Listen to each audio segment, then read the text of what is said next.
Um, right. So, Hare Krishna, dear devotees, thank you very much for joining us today.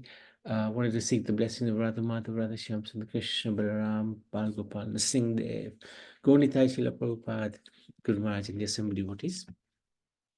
So, continuing with Lord Ganesh, a little summary of his potencies and his personality. Ganesh wrote the scriptures as Srila Vyasadeva dictated. Srila Vyasadeva, impelled by compassion for the masses of the future in Kali Yuga, thought of putting down in writing all knowledge that was available at that time in sound form. So he wrote everything down, actually. The Vedas, the Puranas, the Upanishads. The advanced people of his time described as Shrutidhar, remember for prosperity, all that was heard even once during their lifetime. So they were very, very intelligent. But foreseeing the world of Kali Yuga, Vyasadeva envisaged the next age as an age of diminishing competence. As we know, human capabilities would dwindle and frailties would rise. Intelligence and memory would decline.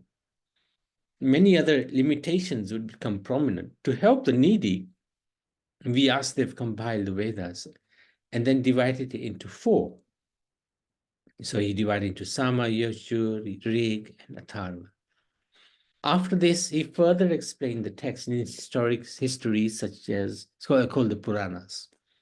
At this time, he felt that these texts would be difficult for the common man of Kali Yuga to comprehend. He wished to compile for them something that would explain the same subject of the Vedas in a simple, attractive, and lucid form, easily understandable by ordinary men. At this point, he thought of compiling Mahabharata, the epic narration of the activities of the greatest dynasty of Bharat. Wanting to express his approval, Lord Brahma gave his blessings to Srila Vyasadeva by mentioning Asya Kavasyasya Kavayo na Samartho Venesane Mahabharata Adi 176.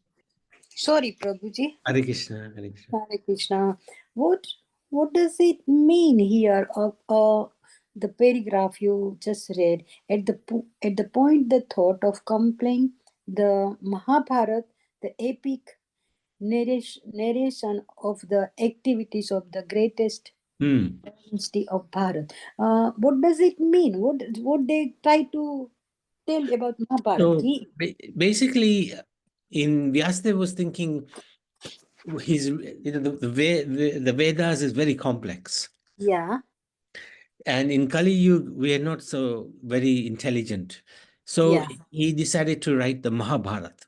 And the Mahabharata is like a story, and it's much more easier to understand the Mahabharata. Yeah, does it mean Mahabharata is the only story? It didn't happen? Oh, it happened. Oh, yeah, it's a fact. It's a historical fact. Oh, okay. Yes. I was confused about No, that. no. He wrote it down not as a novel, but as a historical fact. Oh, okay. Yeah, okay. yeah. Thank Good. you. Thank you for asking and clarifying. The greatest poets of this world will not be able to compose a better composition than this one. He then advised Vyas to take help from Lord Ganesh for the purpose of writing the composition. Even though Vyasadeva had a son of the caliber of Shukadev Goswami, so Vyasadev's son was very, very elevated soul, Sukadev Goswami, and disciples like Vaishampayana. Lord Brahma's selection for his valuable task was Ganesh, Lord Ganpati. It is also interesting to note that Vyas himself is an incarnation of Narayan. And whenever anyone chants the Vedic literature, one offers obeisances to him. Before reaching this point, Srila Vyasadeva had already compiled the Vedas and had even summarized it in the form of Vedanta Sutras. Clearly, there is no doubt about the capabilities of the compiler himself or his followers in the form of his son or disciple. Yet Brahma ordered Vyas to commission Lord Ganesh for this important service. Clearly, Lord Ganesh is a personality specially chosen for this important service. Following the great authority, Lord Brahma, when Vyasadeva called upon Ganesh, the text was already in the mind of Vyasadeva. But as advised by Lord Brahma, he requested Ganesh to help him write it down. So, hearing this, Lord Ganesh said, "Yes, O Vyas, I shall agree on one condition. While writing, my pen should not stop even for a moment." So this is Ved Vyas dictating to Ganpati. To which Ved Vyas replied, "You too should not write a single alphabet without properly understanding its meaning." So Lord Ganesh gave his assent by replying with Om sound and thus agreed to write. The counter condition put forward by Vyas is another striking feature of this whole episode. The Mahabharata primarily follows the life of Pandavas, who as staunch and unshakable devotees of Lord Krishna faced many difficulties in their lives. Yet in the face of reversals, their devotion to Lord Krishna never wavered. The culmination of this poetry is in the Great War. The best of all instructions, the Bhagavad Gita, was spoken by Lord Krishna just before the start of this war to guide his dear devotee Arjuna. The Bhagavad Gita is glorified as a succinct spiritual textbook, taking its hearer or reader from the basics to the advanced level of spirituality. For thus, it is highly respected throughout the Bhagavad Gita. So I'm thinking next we will again go through the Bhagavad Gita because every time we go through it, we learn about a lot more. And we must have done it at least 10 times so far. But it's something that is very invaluable to us. Bhagavad Gita is a summary of the whole Vedic philosophy, and it is only 700 verses. So it's so amazing for Krishna to summarize that just for us. So it's good to honor the Bhagavad Gita. Every now and then we go through the whole Gita. The text clearly explains how pantheism that is alleged by modern man against Vedic conception of authority is not true, i.e., there are many gods. So this Bhagavad Gita actually puts that misunderstanding to, like it corrects that misunderstanding and establishes clearly Lord Krishna's position and his relationship with other deities. It is clear and transparent for the student to understand that there is no such thing as rivalry, even in a subtle form, between different Vedic deities. The Vedic texts certainly do not promote pantheism of any sort. And if this was written by Ganesh, then as per Vyas's condition, he must have understood these concepts clearly before writing them down. If these words would have explained anything contrary to the real understanding, Lord Ganesh wouldn't have written it down. Thus, this simple incident proves that the Vedic deities are in harmony with each other, and Lord Ganesh is happy to render service of glorifying Lord Krishna by glorifying his words that form part of the Mahabharata. So the whole point of this is that Lord Ganesh wrote what Vyasadeva said, and he had to have understood what Vyasadeva, and then only he was able to write it down. That was the condition set by Vyasadeva. So whatever has been written is actually with the understanding of Lord Ganesh, which is very important because that gives it that authenticity.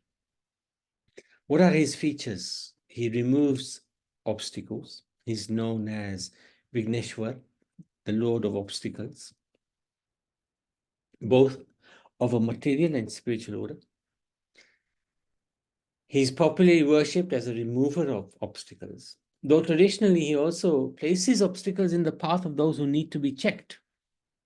Hence, he's often worshipped by the people before they begin anything new. Another feature of Ganesh is his intelligence. Buddhi. He's considered to be the lord of letters and learning, just like Saraswati. In Sanskrit, the word buddhi is an active noun that is variously translated as intelligence, wisdom, or intellect. The concept of buddhi is closely associated with the personality of Ganesh, especially in the Puranic period, when many stories stress his cleverness and love of intelligence. So he's very, very intelligent. This is the point. He's also associated with Om. He's identified with the Vedic mantra Om. The term Omkar Swarup, Om is his form, when identified with Ganesh, refers to the notion that he personifies the primeval sound. Primal sound. Some devotees see similarities between the shape of Ganesh's body in iconography and the shape of Om in the Devanagari or Tamil scripts. So it's quite interesting. We see this quite often. We have the Om, but we also have Ganpati intertwined within that Om symbol. Very interesting. First chakra. According to Kundalini Yoga, Ganesh resides in the first chakra called Muladhara. Mula means original, main. Adhar means base, foundation. The Muladhara chakra is the principle on which the manifestation or outward expansion of the primordial divine force rests. This association is also attested to in the Ganpati Atharva Shirsha. Thus, Ganesh has a permanent abode in every being at the Muladhara. Ganesh holds, supports, and guides all other chakras, thereby governing the force that propel the wheel of life.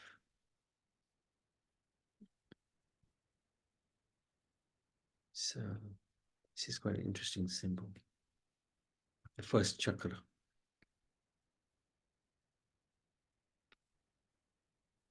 Worship and festivals. Hello, Jai Shri Krishna Prabhuji. What can you show the other picture again? Whatever you show. This is like all Muladhara. the chakras. Yeah. Is Muladhara chakra? Mm.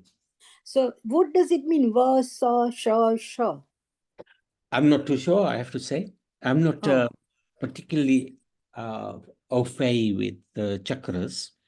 But what this is indicating is that he is like one of the foundations of the chakras.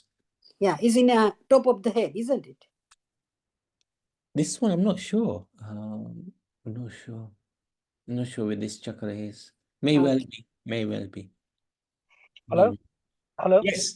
Yes, No, Rohan, do you know? yes, this is the root. This is the very root chakra. Hmm. It is at the very base of your spine. It's actually Fine. it is associated with the perineum, which What is well the perineum is your area of the reproductive region. So it is Okay. yeah. Sorry, my mistake. Yes, sorry, you are right. Yes, I forgot that. Yeah. So that is the base chakra. It's Base. where you Yeah. gather all the energy from, your root energy. Yeah. Brilliant. Yeah, Rohan. Thank you, Rohan. Thank you. Yeah, very He good. is right, but I forgot that all. I remember all 7 chakras, but I forgot about Oh, this. okay. Very good. Thank you. Thank you, both of you.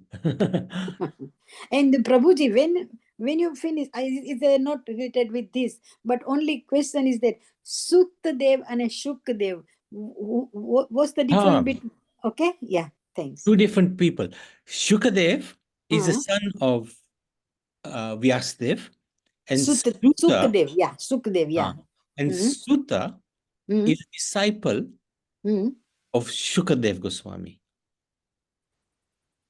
He is a disciple. So Sukadev Goswami is the son of Vyasdev, and Suta Goswami is the disciple of Shukadev Goswami. What does it mean? I don't understand. Disciple. Oh, nothing much. It basically it was just explaining that Ved Vyas had very qualified son, but even then, Lord Brahma asked Vedvyas that Ganesh should be the one writing down the scriptures. So it shows the importance of Ganesh. The So why this Sutadev coming, and when you read some Bhagavad or somewhere? Oh, okay. Yeah, because Sutta Goswami also spoke the Bhagavatam to many sages in Naimisharanya. Okay, so he was like a Rusi or what? Rishi. Okay, one of biggest Rusi. Yeah. Okay. Yeah. Okay. Very important Rishi. Yeah. Yeah. Thank you. Thank you. Very good. Thank you. Because this Sukdev, when Ha. I read some this sort of book, this always they said some all Rusi asked to Sutadev, and Sutadev said every story. That's So, right. and But the he also original, said, but the original person who spoke the Bhagavatam is Sukha Dev Goswami oh, Sukadev. to Okay. Parikshit Maharaj. Oh, okay. Yeah. It was a Sutta or Sukha. It's both. Sukha is the one who spoke to Parikshit, Huh? and in that arena, Sutta was sitting there listening. And then Oh, later, Sutta spoke it to all the other sages. oh, okay, Yeah, okay. Okay, thank you. yeah, easy Thanks. to get confused. Yeah. Yeah, thank you. Ganesh is worshipped on many occasions, especially at the beginning of ventures such as buying a car or starting a business. The deity of Ganpati is one of the most popular deities in Bharat, worshipped by almost all castes and in all parts of the country. Devotees believe that if Ganesh is worshipped, he grants success, prosperity, protection against adversity. He's a non-sectarian deity, as Hindus of all denominations invoke him at the beginning of prayers, important undertaking in religious ceremonies. Dancers and musicians, particularly in southern Bharat, begin art performances such as the Bharatnatyam dance with a prayer to Ganesh. Mantras such as Om Shri Ganeshaya Namaha, Om, salutations to illustrious Ganesh, are often used. One of the most famous mantras associated with Ganesh is Om Gam Ganapataye Namaha.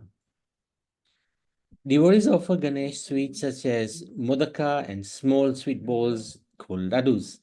He is often shown carrying a bowl of sweets called a modaka patra because of his identification with the color red. Okay. He's often worshipped with red sandalwood paste, rakta chandan, or red flowers. Durva grass and other materials are also used in his worship. That's also why the root chakra has been given the color red. Right. Interesting. Yeah. Thank you for that, Rohan. Thank you. Festivals associated with Ganesh Chaturthi, which is on 7th of September this year, I believe, or Vinayak Chaturthi in the Shukla Paksh in the month of Bhadrapad, this year, September, and Ganesh Jayanti, which is in the month of Magh, January, February. Interesting. So what happens in these festivals? This Ganesh Chaturthi is like a 10-day festival, which begins with people bringing in clay deity of Ganesh, symbolizing his visit. The festival culminates on the day of Ananta Chaturdasi, when the murtis are immersed in the most convenient body of water. Why is that done? It's very hard to worship the deity. So they make the deity for 10 days, and then after the 10th or on the 10th day, they immerse it in water, because to worship the deity all year round is not so easy. But it's a shame, really. It's a shame. So anyway, Hindus across India celebrate Ganesh festival with great favor. Though it's the most popular is in the state of Maharashtra. The festival also assumes huge proportions in Mumbai, Pune, and surrounding belt of the different temples. In Hindu temples, Ganesh is depicted in various ways as a subordinate deity, as a deity related to the principal deity. So he's not the main deity in the temple, but he will be the first deity, perhaps, that one would see in the temple.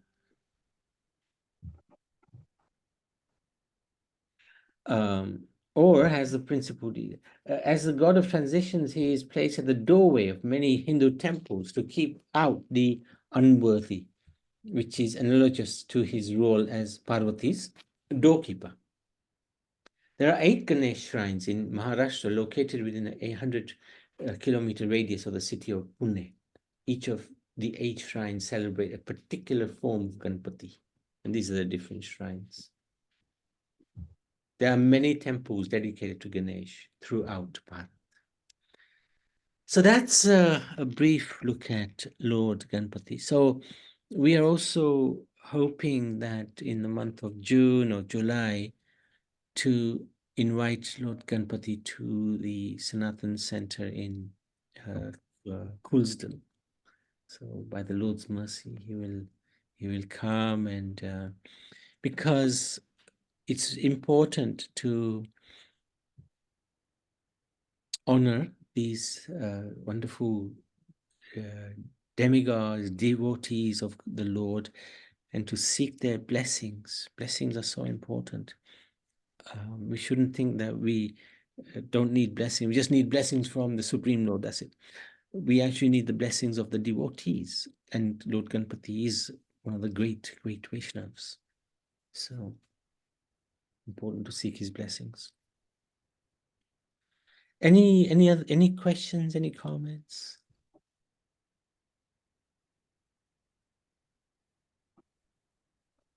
Okay, we can stop there. Lord Ganesh ki jai.